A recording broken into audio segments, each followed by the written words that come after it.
Welcome to another OU Insider Under the Visor Sooners podcast. My name is Brandon Drum. I'm here with Parker Thune, and it's fall camp. Player availabilities happened already this week. We will talk about that. We talked about it on our post-practice blitz. We'll cover that again here for a little bit as well. We got Brent Venables today during Meet the Players Day. There's Media Day number 2 for all the university. I stood in line with all you fans, with my kids as well. That was a hoot and a half. Fun, really cool for the kids. The adults getting autographs, and it's cool. But anyways, Parker's not going to laugh at that. Anyways, all right. Lots to talk about here, Parker. I think. Should we go Brent Venables first? Should we go player availability? Like, how do we want to do this? No, we discussed player availabilities in great detail on the post-practice blitz. Would recommend you check that out on the YouTube channel if you haven't already. But BV and everything that he had to say, obviously it was his first session with us in close to 4 months. So there was a lot that we got straight from the horse's mouth. I guess we had SEC media days, so we have talked to BV since then. But as far as locally on campus media availability type deal, this is the first we've heard from Brent since the spring game. So fortunately, we did get updates, and I think some pretty encouraging updates on a few of the conspicuous injury situations that the Sooners are dealing with right now, Brandon. And it would seem from everything that Venables said that you're going to have both Jalil Farouk and Andrell Anthony healthy for week 1 at this rate.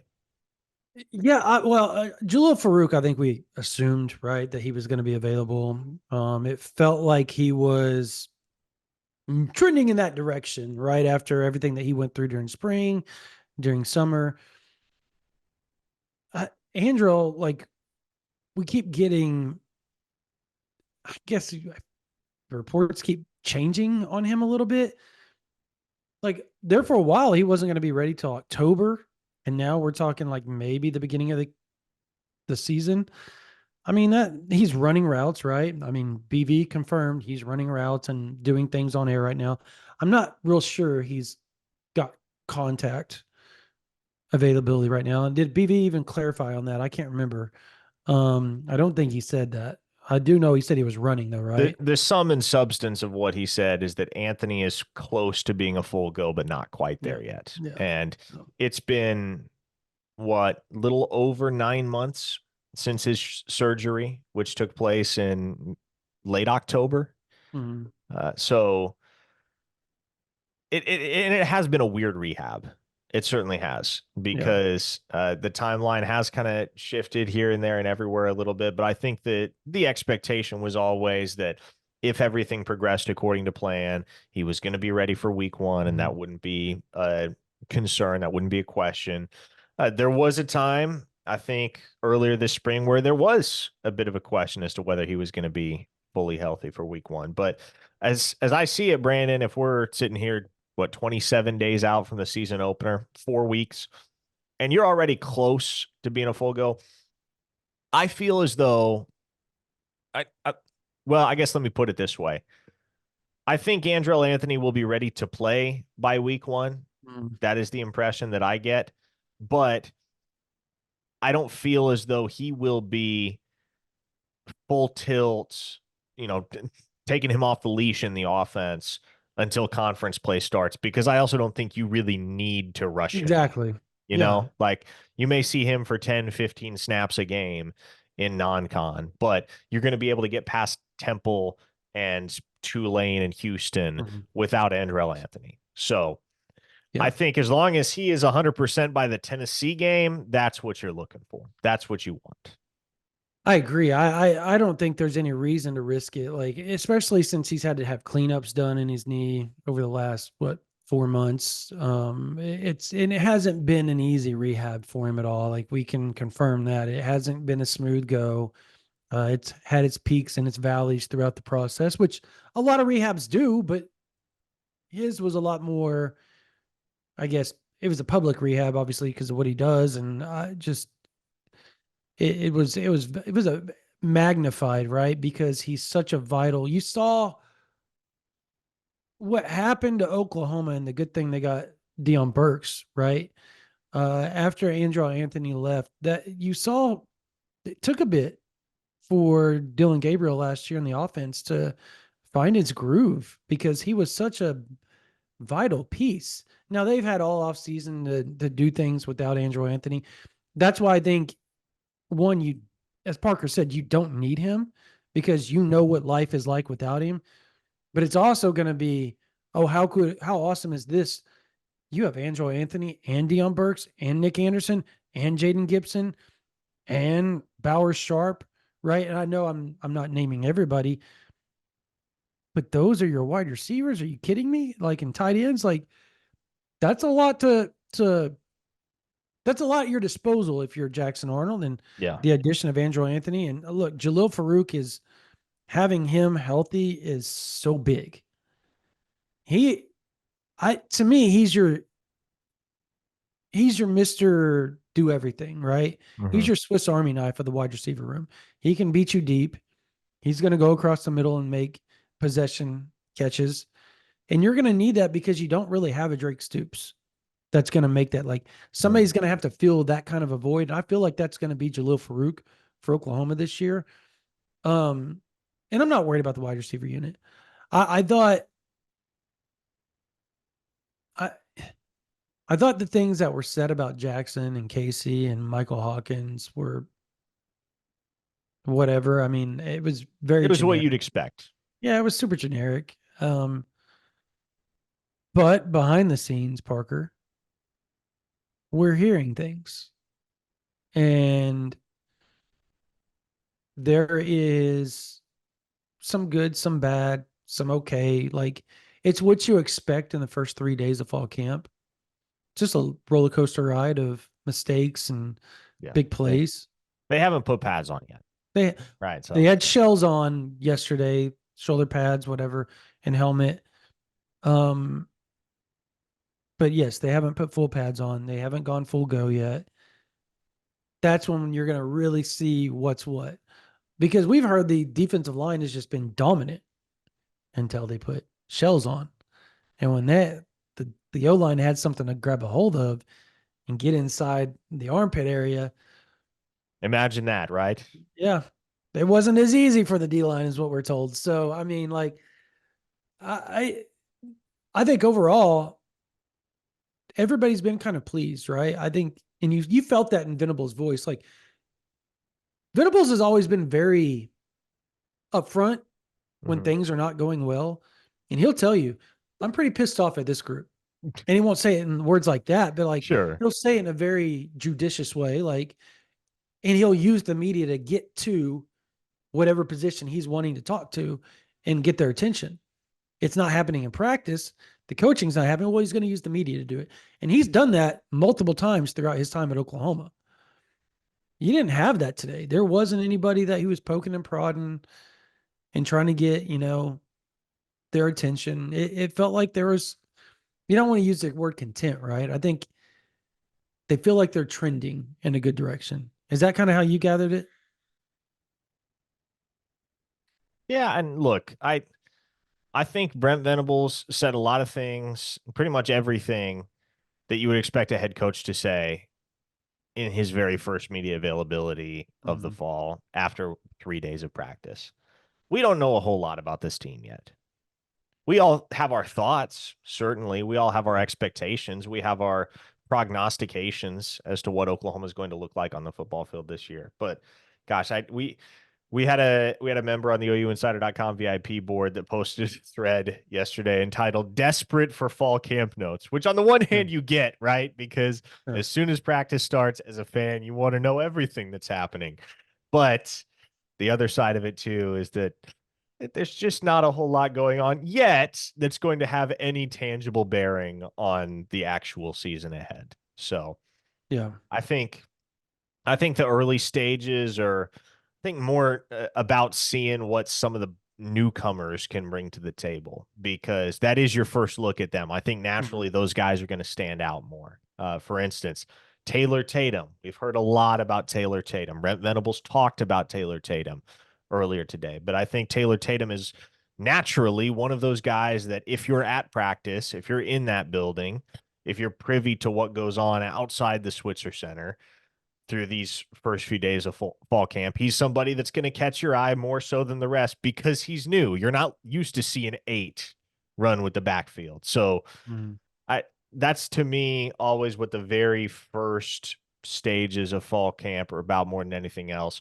Which freshmen, which newcomers as of June really, really catch your eye, or I should say, catch sources' eyes. And obviously, Brandon, it's not just those brand new freshmen, but Branson Hickman and Dominic Williams are brand new to the fold as well. So I think those guys are going to command more attention than the rest of the crowd through these next couple weeks. Yeah, I thought, everything that we've heard so far, it's 3 days. I mean, I take it with a grain of salt. And I know, like you said, the fans, they want to hear it. And we're going to have all those notes on OU Insider VIP. So should we make the title of this podcast Jackson Arnold will win the Heisman Trophy, just to see how many people react and comment based on the title? 100,000 views on that, but that would be kind of awesome. Just or phrase it like a monetary question. Purposes. Will Jackson Arnold win the Heisman Trophy in 2024? Do we feel Jackson Arnold is the favorite for the Heisman Trophy? And we're 20 minutes in? You fast forward to the 20-minute mark, and my answer is no. I don't think Jackson Arnold will win the Heisman. All right, but seriously, like, we're gonna have notes on OU Insider VIP. If you're a college student, email us. Seriously, email us. OUinsider@rivals.com. I don't care what school you go to.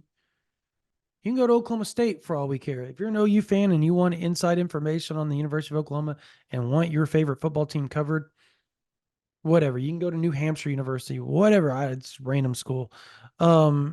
Just email us, OUinsider@rivals.com. I will send you all, or Parker or whoever, we will send you the promo code. You can sign up and you can get it for $11.95. That's less than $1 a month. And you'll get it for a whole year. Like, it's $11.95 total, just so you all are completely on, not a month, for the whole year, $11.95. If you're a college student right now, email us, OUinsider@rivals.com. If you're just like me, just Parker, just a working man or woman, $9.95 a month. It's cheap, super cheap. Or you can buy the annual. Yeah. It comes out to $8 and change a month. It does. $8 and change if you do the math on it. It's $9.95 a month. It's literally $8. $9.95 a year, to be clear. A year, excuse me. $9.95 a year. And I'm telling y'all, like, just bought Starbucks today. My coffee's $7. You're literally buying a $7 Starbucks. You're buying a grande coffee, and you get us for the whole year, or you get us for a month at that price. It doesn't matter. Like, $9.95 for the whole year, $9.95 for a month. It's literally buying Starbucks coffee. Don't subsidize big coffee, folks. Subsidize OU Insider. Subscribe to OUinsider.com. There you go. Or subscribe to this YouTube channel. Also every day. Yeah, every day. That's free, by the way. YouTube channel's free. That's our gift to you. Yeah, or our podcast. All that's free. Whatever podcast platform you listen to us on. All right. I think the other thing that I thought was interesting, give it up to Barry Tremmel, because that was a hell of a last question. That was an awesome last question. Yes. It was awesome. I don't even know how to comprehend what BV said, because he went all over the place there, but it was kind of an all over the place answer. Yes. He essentially was getting at, this isn't the Big 12. Mm-hmm. Texas will always be our biggest rival, but we can't. He ended it by saying, Oklahoma, and fans are going to love this, how mad would the fans be if, and this is speaking as Brent Venables, so y'all understand this. He said, if I compared Oklahoma to Alabama or Georgia or whoever, he goes, we're Oklahoma. We're supposed to set the standard. That ought to fire you up right then and there. I thought that was that last part of his answer was bomb, but that was just a great question. Like, do you go into this thinking, do you have to look at Texas the same way you looked at it always, which is yes. But how do you look at the rest of the conference? That's Well, a great and question. yeah, and I think if you had to boil it down to the bare bones, then the sum and substance of Barry's question was, how do you shift your barometer, as it were? Because in the Big 12, your barometer amongst your peers was Texas. Texas, in addition to being your most heated rival, was the school that for the longest time was on Oklahoma's level consistently in the Big 12. Well, you got a whole bunch of those schools in the SEC, at least right now and in the immediate future. You got a bunch more of those schools that you could consider to be a barometer as to where your program stands in relation to the rest. Because and the other thing about Texas is in the Big 12, Oklahoma played Texas every year. So they knew every single year how they stacked up against Texas. And generally, that gave you a pretty good indication of how you stacked up against the rest of the country. Well, doesn't really matter how you stack up against the rest of the country anymore, Brandon. It really just matters how you stack up against the rest of the SEC. Correct. And I think when you boil it down now, it's how do you stack up to the rest of the SEC or the best of the best in the Big Ten? Is that fair? Like that is college football in a nutshell right now. In my opinion, I know that Miami could be good this year potentially. I'll believe that when I see it. I know Clemson will be good. They're always good. They're at least going to win 8, 9, 10, 11 games every year. You know that Florida State's going to be good. Like, you know, those three in the ACC are good, but I don't think you sit there and go, we want to be like them. No, no, no. You want to be like you, but you want to be able to compete like you against Georgia or Alabama or Tennessee or I know it sounds weird, Ole Miss, LSU, Ohio State, Oregon, Michigan. Like, those are the schools you look to now as when you line up on the field, can you go up against them toe to toe for 60 minutes? It it's crazy how college football's changed, honestly. Yeah. Just it and it has a lot, it's so the parity is wild. Like, even when they did the blue chip, Parker, the breakdown of the blue chip of the rosters, the wild part is that Ohio State has 90% blue chippers on their roster. But how many times do you look at Ohio State and go, that's the favorite to win the national title? You don't. Yeah. It's weird, right? Well, and to me, there's like I don't know if on the whole parity has increased. To me, the way I look at it is the upper echelon of college football has grown larger. Parity across the entirety of college football itself, across the entire FBS level, probably hasn't changed much, but the number of teams capable of playing with and beating each other on the absolute highest level, that number is steadily growing larger. And I think NIL has a lot to do with that. Now, you've got to be one of the haves and not one of the have-nots to compete in this era of college football. You cannot you at this point in time, unless something drastically changes or you come into an absolute windfall of money at a school like San Jose State, you're not going to be able to compete on the same level as the rest of them. But whereas in years past, I think you've had 6 to 8 teams any given year that were head and shoulders above the rest. I think it's easy to look at college football this year, this season coming up, and who knows how it plays out. We're just speculating right now, but I think you can look at probably 15 or 20 teams across the country that you'd say, Yeah. yeah, they have a really solid shot to make noise in the college football playoff if they can get that far. And the weird part is like right before Barry asked that question, I asked him a question, and it was essentially, you've been at Oklahoma now. This is year 3 or your third fall camp. How have you changed and what have you grown into as a coach? And again, the answer he gave, I don't really, what he was essentially getting at was every year is different. And for him, he's realized, which I thought was a great statement, that the best teams are the player-led teams. And we've said that I don't know how many times on here. And we've heard that's what this team is. And that's essentially what BB was getting at, right? He was like, look, this team is such a player-led team. When he first got here, it was hard to have a player-led team because the guys that should have been leading, they were still trying to learn. How can you lead if you're learning just as much as the guys that you're trying to lead? You can't. So you saw the discrepancy, right, between that and 2022 and 2023, and there was a big difference.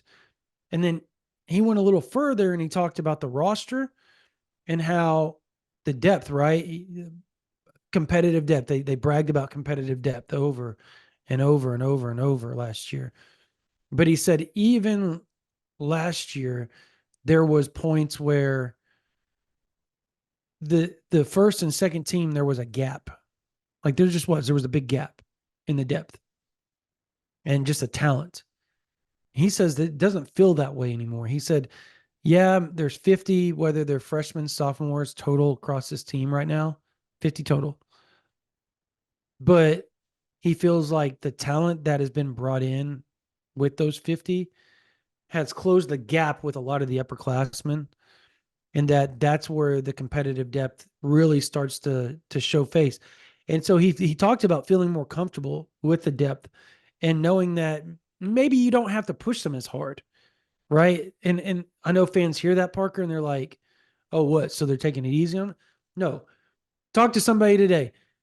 OU goes harder than 90% of all college football teams, because if you look at some of the videos of these other teams, like some of those teams, they don't even have sweat, right? Like some of their dudes don't even look like really sweaty, look like they're beat to death and all that type of stuff. Whereas Oklahoma goes so hard, they go hard for 3 or 4 days at a time. And then what did they do today? They did a walkthrough, right? Because they got to get their legs back. So they'll do 2 days of walkthrough, and then they're back at it on Monday going hard again. And I thought that was interesting because remember the biggest complaint, Parker, in year one was how tired they were after week 3 after the Nebraska game. Like the team was just dead because they beat them to death.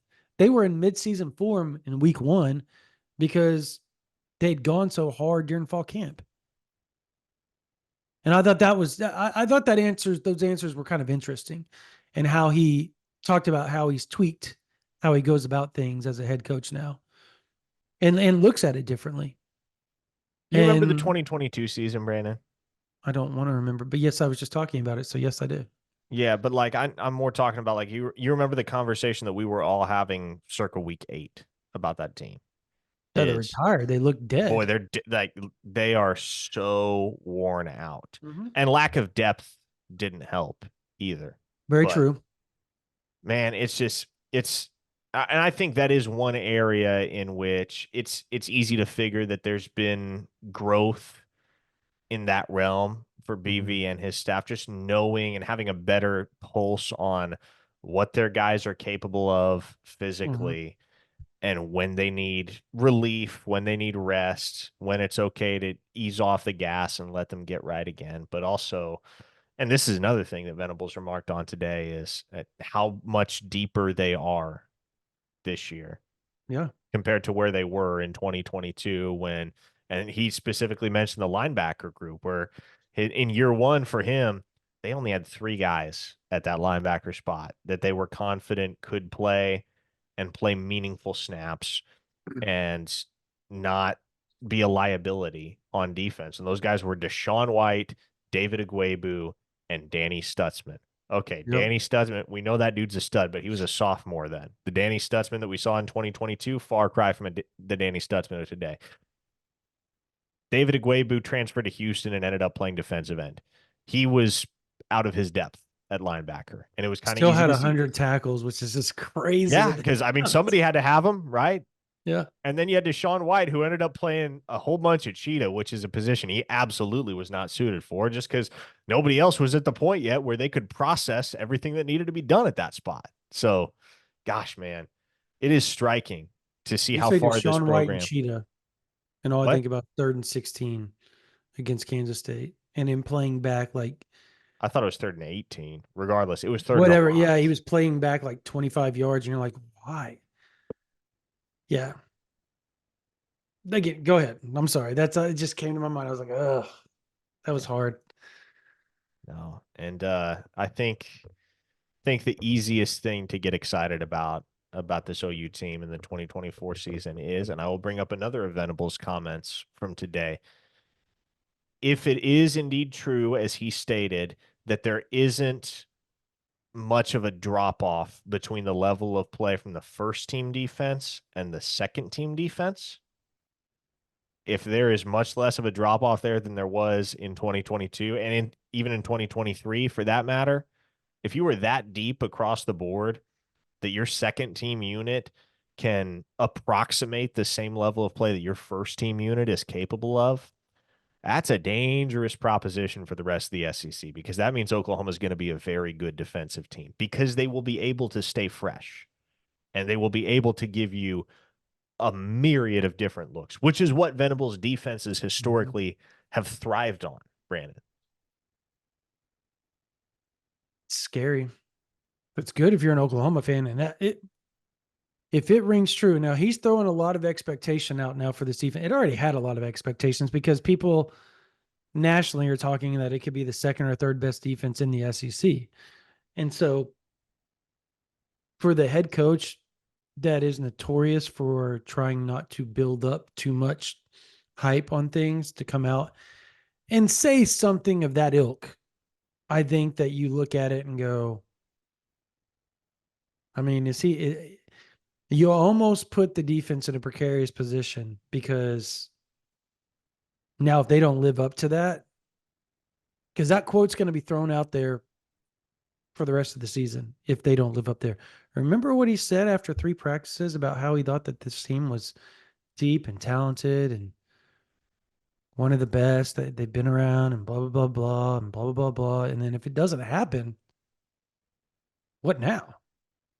Like that's so now if you, okay, he says that, do you believe it now? If Brent Venables is going to come out and talk like that, do you believe it now? Even though you and I have had some questions about things like, we think this or that, but unless this happens, it could go bad. Do you have more confidence in the defense knowing that the head coach, who is generally very cautious in his words, came out and said something like that? I think it's confirmation of what we already suspected. I don't believe it in an absolute sense to be 100% true until I see it with my own 2 eyes. Because again, I think you should take anything that's said throughout fall camp with more than a couple of grains of salt, because every team looks like a conference champion in fall camp if you listen to what the coaches say. And I'm not accusing Venables of being dishonest or disingenuous. That's just the reality. Like, you're only watching your team.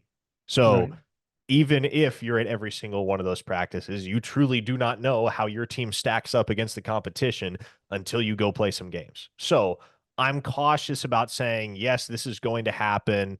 Yes, this is what I believe about a team, unless I already have those opinions formed prior to fall camp. But I think Venables saying that does kind of confirm some of the previous suspicions that we have had, Brandon, and some of the things that we have put out there as our opinion based on the breadth of knowledge that we have about the inner workings of this organization and the players on the roster. I do think it is encouraging to hear the head ball coach come out and say, yeah, we're deep enough on defense that our second team is capable of playing close to the caliber of defense that our first team plays.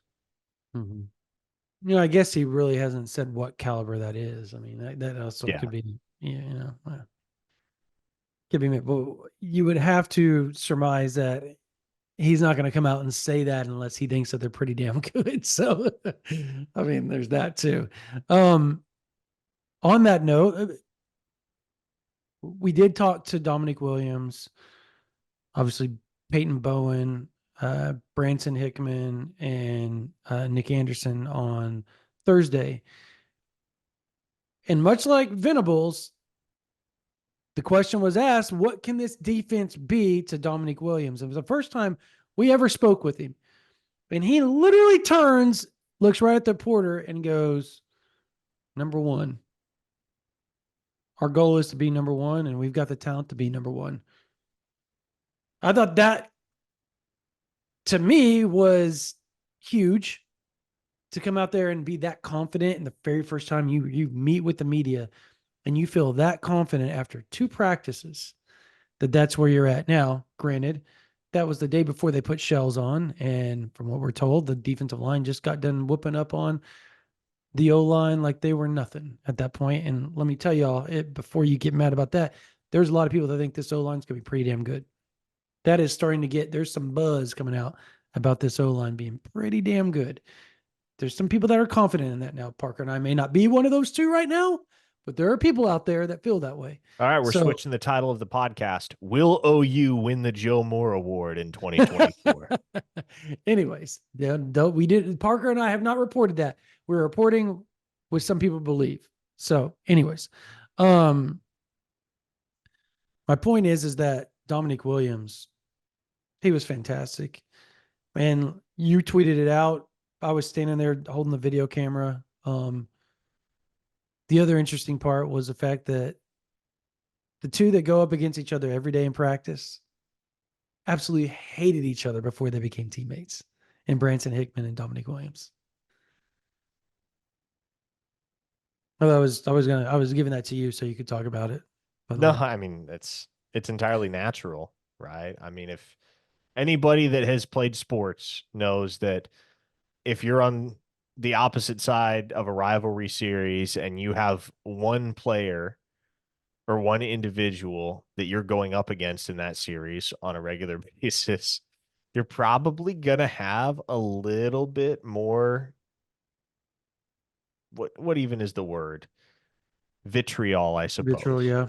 Mm-hmm. For that individual than you do for the rest of the team. And so I think what has exacerbated that between Branson Hickman and Dominic Williams in the past is not just the fact that one was at TCU, one was at SMU. It's that these two dudes were literally lining up across from each other and hitting each other every single snap of the game, that SMU was on offense, TCU was on defense, when those two teams met in that rivalry series the last 2 years. So yes, I understand that. But I think what gets you excited as an Oklahoma fan, Brandon, is that if you were to ask Dominic Williams who his most difficult matchup while at TCU was, there's a good chance he would say Branson Hickman.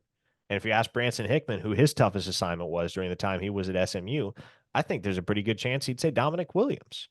Those guys got to face each other once a year for 2 seasons. Call it 60, 65 snaps a game. Now they get to face each other and make each other better every single day on the practice field. That bodes very well for both of them and what they're capable of bringing to the table for Oklahoma in 2024. If that is the competition that they are faced with every single time they strap on the pads and step on the practice field. Enjoying this episode of the Under the Visor podcast? There's plenty more exclusive content, including team and recruiting intel from the market's top insiders, when you become a subscriber. Head to OUinsider.com to get started today and join the vibrant online community of Sooner fans on the Rivals Network. It'll only cost you a few bucks a month, and take my word for it, we'll make it worth your while. Yeah, I think that if you were both those players, having two players that are that talented, right? Just TCU and SMU hated each other to begin with. I mean, so it was natural, like you said, to just be the hate to be there, the vitriol to be there between those two. But now to have both those guys on the same team, right? Hickman was he the best in the American Conference, the best center in the American Conference last year? He was second team All AAC. So I want to know who first team was. I was about to say, I'd love to know who the first teamer was, if because, not Branson Hickman. But dude's only given up one sack in his I think career. too often, we get caught up when we speak of development and improvement throughout a season on the practice field. we talk plenty about the position coach that a guy's working with. We talk plenty about the other guys in their room. We talk plenty about the scheme. I don't know if anybody talks enough about who you're practicing against. Mhm. And to me, I think there are several guys on this roster that, because of who they're practicing against, have the chance to make quantum leaps in 2024. And like I said, the best example of this is Dominic Williams and Branson Hickman, because those two guys are going up against one another and they're Mhm. already both excellent players, highly productive players, highly impactful players in their own right. Uh, they that has a potential to help them morph into elite football players. But I also think about a guy like Gentry Williams at cornerback, who's got to go up against that talented stable of wideouts every single day on Mhm. the practice field. I think about Jake Sexton, and who's already a very, very good offensive tackle and has a lot of natural skill, and is, I think most would consider him to be ahead of the curve developmentally for where he is right now in his football journey, to the point where if he wanted to go take his chances in the NFL draft after this season, he'll probably have the opportunity to do it. That probably isn't far fetched, but It's to far go from up far-fetched, against, to be honest. yeah, to go up against a creature like PJ Adibawara on the practice field every single day, to go up against such a savvy, hard-nosed, high motor veteran in Ethan Downs, Mhm. to go up against a guy that was just an absolute hellraiser in the MAC last year at Miami of Ohio in Caden Woolard, a guy that was first team all conference. It's guys like that, yes, they we talk about them. It's not as if they fly under the radar, but do we talk enough about the potential for improvement that exists there for those individuals by virtue of who they're practicing against? We don't, and I think that's interesting. People wonder why Georgia and Alabama have been so dominant. Look at their recruiting classes. Yep. Look at the talent that they go up against every day in practice. Like, a lot of times they'll sit there and say, like, this is the best that we're going to go up against. It's who you go up against in practice all season. So when they go out there in a game, it's easier. It's easier by virtue of the fact that you're not going to play somebody as talented of who you just went up against for the last 5 days in practice. And I think Oklahoma is getting to that point, like to BV's point, right? How the first and second team, there's not a big drop off. I think when you look at it, that's essentially the gold standard, right? That built Bob Stoops' program when it was at its peak, right? When it Yeah. was just the epicenter of college football, when Oklahoma was that, they were getting 10, 11 guys drafted every year because the best of the best were going up against each other all the time. And so I the way they've recruited and the way that they've built this roster, it's now starting to get to that point where you're going up against somebody that is super talented every day in practice. And when you go up against whoever, it's not going to feel as difficult. Now, obviously, when you go up against Pierce from Tennessee, it's a different dude. Like Yeah. Some that's going to guys, be a big some matchup, guys you can't Sexton and adequately Pierce. prepare for. For Yeah, instance, yeah. whoever gets the honor of defending Luther Burden when Oklahoma goes up to Missouri on November 9th, like you can't really, to a certain extent, you can't prepare for that. No. But as long as you don't have a transcendent talent that you're going up against, and to a certain extent, you go up against a guy that good, you kind of just have to concede that to some extent he's going to get his. Mm-hmm. But if I'm Gentry Williams and I'm matched up with Deion Burks Monday through Friday on the practice field, am I really going to flinch on Saturday when I got to face Trey Harris? No. Probably not. I would. I mean that I think that goes just size wise. Probably Nick Anderson would probably fit that Trey Harris really well. Speed, being able to be physical at the point of attack, high pointing the ball, and all that type of stuff. I think, but you're correct. Like that. Your point is completely, and I agree with it. It's just you're never going to be, you're 99% of the time, you're not going to see somebody better than what you face in practice now at Oklahoma. And I think that is kind of the cool thing. Nationally, they don't see it. That's why everybody's like, oh, well, 7-5, 8-4, maybe 6-6. That's what I see them being because we're not sure if they're ready. Okay, cool. That's your opinion. You can have that opinion. We know what we see. BV knows what he's seeing. It's hard for me to believe that a team that has had a top 8 recruiting class the last 4 cycles is going to be 6-6. It's just hard for me to believe that. Considering eighth rank is the worst that they've been in recruiting.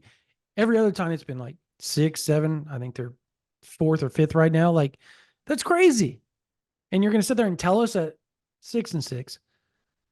What the hell are you looking at? Like, I thought talent meant something. How do you have one of the top 6 or 7 rosters, most talented rosters in all of college football, but you're going to be 6-6? How does that compute? I'll never understand, Parker, but that's why people have their opinions. I guess lastly, just some buzz behind the scenes right now. As far as we talked about the O-line, there are people that believe this O-line is really good. They have 7 or 8 guys, particularly 8 whenever it comes back, that they feel really comfortable with, Parker, like very comfortable with on the offensive line. Defensively, and I'll get into the rotations on OU Insider VIP when I type up my story for this weekend. Fall camp notes coming on OU Insider VIP. Lots of stuff. The rotations they've been using, all that will be on OU Insider VIP. Defensive line wise, Parker, the belief is that Dominique Williams, Dejon Terry, Grayson Halton, David Stone, Jaden Jackson, that group of guys in Devon Sears and in the defensive tackle side is just, they feel so good about them. They're confident. And edge is where you and I have questions. And yet when I talk to people, they're like, nah, man, they're going to be just fine. Like, what we hear about PJ Adebawara is what you want to hear. Like, he's taking that step. He's becoming that guy. Quarterback. I'll leave my notes for quarterback on VIP. But Yeah. Peyton Bowen, that play they posted. I talked to somebody last night. I got some pretty good quotes on that and him. And the safety room is interesting, Parker. Very interesting in how they're playing it out right now. So, again, I don't want to dive into too much of these. That's for our members on the VIP. But yeah, I'm just telling y'all, don't be shocked. You might be shocked in how they may come out, because for the longest time, we've been hearing this person and this person can play this position, this position. Eh, we'll see. We'll see. Recruiting. Where's Christian Jones at right now? Chilling. Like, no, it's not like, I don't know. I'm not like specifically what's he doing right now. Don't care about that. Like, where are things with his recruiting? Kind of feels like both that one and Babalola are just kind of in an indefinite holding pattern where, I mean, obviously there are timelines there. Like, we expect Babalola to commit by the end of the month. I would expect Jones to be off the board by middle of next month. But, timelines, if they're not clearly set in stone with a date, they can be fluid, as we all found out last year with Michael Boganowski, with Grant Bricks, and several others, Eddie Pierre-Louis as well.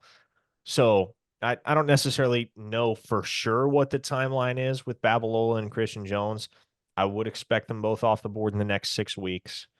That's kind of my that's the best inkling I have on the situation with those two.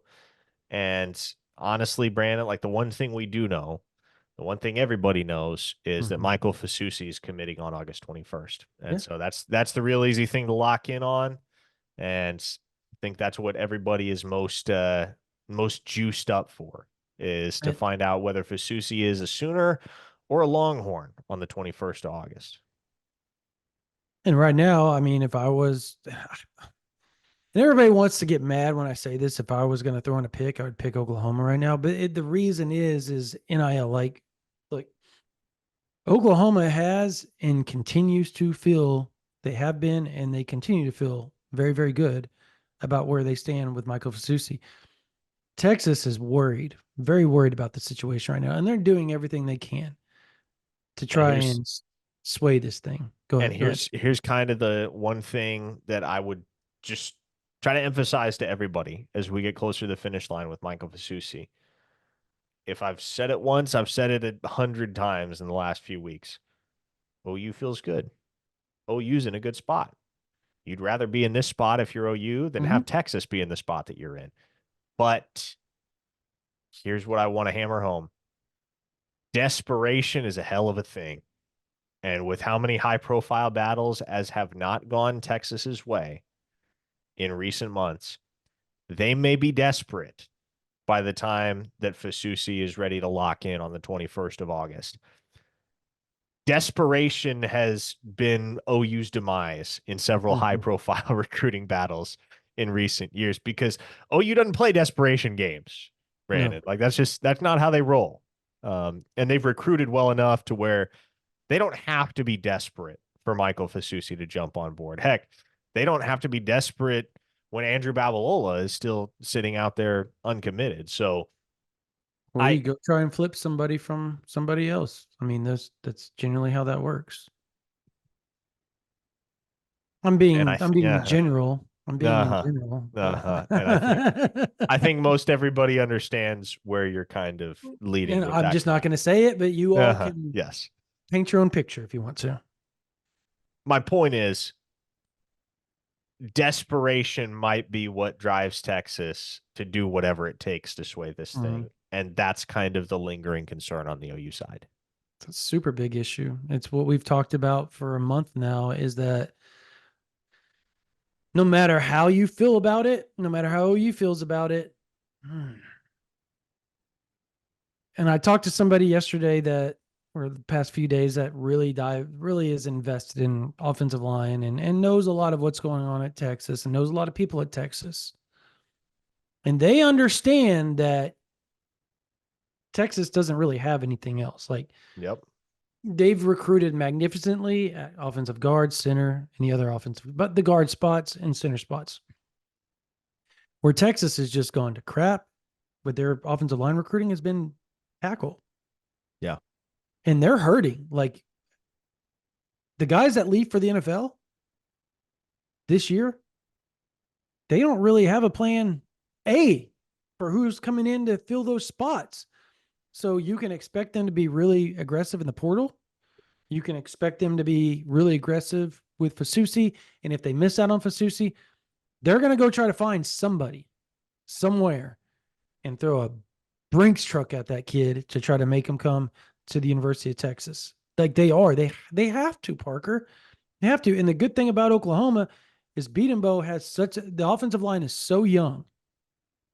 It is so young that, Jake Sexton, he's only a junior, but he could leave this year. And I fully expect he probably will after this season, if he's as good as we all think he is. And I do. I think he's really damn good. And there's a lot of people in the NFL that think he's going to be really damn good this year and be one of the better tackles coming out of college football. If that takes place, okay. Now what? You got to you're going to probably return your interior guys, right? For the most part. But it's your exterior guys, your tackles that you look to. But OU has young guys that they think the world of, and Howland and several others that they think can come in and step up and be the next guys at offensive tackle for them. So OU isn't hurting as bad as Texas, and that's where you get the desperation that Parker talks about, where OU's not going to go, we're not going to drop $1.5 million on the dude. Like, that's what they're going to say. They're just not. And that's just a number I threw out. So I don't want anybody running. I was like, oh, well, I guess Texas is trying to do. No, I'm just throwing that. I'm just saying they're just not going to do it. They're going to be very smart with how they go about this. I'm not going to sit here and say they're not going to throw a half a Brinks truck at him or 3/4 of a Brinks truck, Parker, because I think OU will. They're just not going to put the whole thing out there, because if they miss and then they miss on Babalola, yeah, the fans are going to go, fire and brimstone after Beatonbow. But fans also need to remember there's more ways to build an offensive line than they used to be. And one thing about Beatonbow is he's going to get his dude in the portal. You can guarantee that one. He hits in the portal, because when dudes see more than just a paycheck and they're looking for that long-term paycheck after they've been in college for a few years and they want to go to the NFL, who do you think they go to, Parker? Bill Beatonbow. There you go. So how many times has he done it? He's done it every time. He's basically killed it in the portal doing just that. Oh, you want to go to the NFL? Come on over here and I'll get you. Okay, Walter Rouse, you went from not being drafted, now you're third, fourth rounder. There you go. Yeah. Congratulations. And the dudes that don't end up going to the NFL, it's not for lack of opportunity either. Like, you think about, there have been, and I think specifically about the last two guys that have played left guard at Oklahoma, McCade Matire and Chris Murray. Those guys, like, they didn't quite have it when it came to being NFL dudes, but they were really good college players. And Bill Beatonbow squeezed as much as he could out of those two for 2 seasons apiece. Yep. And they're at least they're at least still playing professional football somewhere because of that. So, I mean, that's something. I mean, the dream is still alive, and it wouldn't have been had they gone someplace else. And they know that. That's why they're thankful for that. So anyways, all right. I think that's good for this version of the OU Insider Under the Visor Sooners podcast. If you're not a member of OU Insider VIP, again, you're a college student. OU, email us, ouinsider@rivals.com. We will send you a promo code for you to sign up and get 1 year on us for only $11.95. Promise you. You have a .edu email. That's all you have to have is a .edu email. You email us, ouinsider@rivals.com. We will send you a promo code. You can have OU Insider for 1 year for less than $1 a month. If you're not a member of OU Insider, $9.95 a month, $99.95 will get you a whole year. It's worth it. This is the best time to do it. Lots of information. We have recruiting notes that are coming, tons of recruiting notes that have already been dropped. I'm still doing the VIP chat. I've got team notes coming. Jesse's dropping a bunch of team stuff, a lot of interview stuff. Parker's got his stuff coming. Brian Clinton. We obviously have Damian Mackey now, who does his 10 thoughts. We have all sorts of stuff. We have Barry, who does his breakdown of all the OU recruits, along with Coach Clinton, Brian Clinton. They do it, and they're freaking phenomenal at it, and it's all over there. OU Insider VIP, Brody Lusk, killing it with basketball notes almost on the daily right now. So whether it's recruiting, whether it's team practice stuff, he's got it, and they're fantastic. Brody Lusk is the man when it comes to basketball. We have your softball covered. We've got baseball covered. We've got it all for you. OU Insider VIP, $9.95 a month, $99.95 for a whole year. Or email us if you're OU, if you're a student anywhere, no matter what university. If you have a .edu email us, and we will give you OU Insider for $11.95 for the whole year. One payment, $11.95, 1 year. Also, subscribe daily. Basketball, football, baseball, recruiting, team, fall camp, everything right here, OU Insider VIP, or whatever podcast platform you subscribe to us. All right, for Parker Thune, my name is Brandon Drum. You guys have a blessed day.